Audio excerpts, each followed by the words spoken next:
Alright, the Kings needed this type of win at the crib, and from the start, they got contributions from top to bottom. Debo was getting to his spots, Fox was always frying off the dribble, and Monk was just as aggressive to get downhill every time. The two were always playing with pace, and it wasn't just for them to score, because whenever Monk got downhill or ate the space in his two-man game with Domas, he was still creating for the others.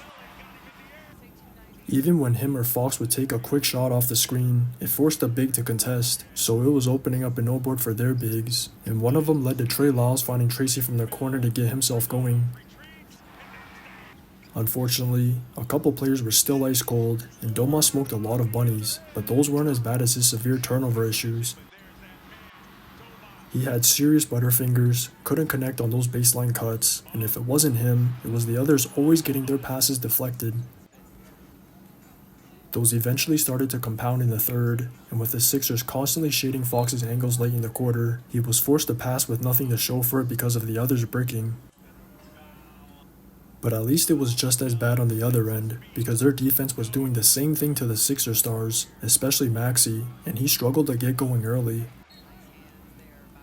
They had Domas show off his screens or just outright switched, contained his drives, and always had players shading his angles, so he couldn't get anything easy at the rim.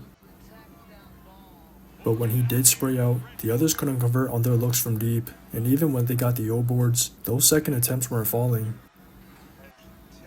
If they weren't getting a run out, then they were running into a lot of late clock situations or turnovers from rushing passes, but fortunately, they got a lot of timely bailouts from Caleb Martin throughout, and at least they got contributions from Drummond and Gordon in the second. Those two were responsible for their early lead in the quarter, but so was George, and this was by far one of his best starts all year. He kept getting open off any screening actions, so once he got into a rhythm, he just needed to rock in his spots, and he even carried that over into the third for them to start taking real control of the game. Now he's opening up easy looks for Maxey to attack closeouts, so he finally got going, and the two basically created everything for each other or the others. They even maintained that control early in the fourth when George was out, so they should have won the game once he subbed back in down the wire, but it was the opposite, and the momentum was already shifting throughout the entire quarter because of Fox.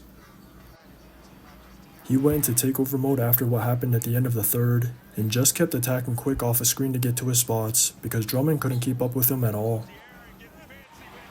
He single-handedly kept the Kings in the game, and then it all flipped in the last 3 minutes for a 15-0 run to win it.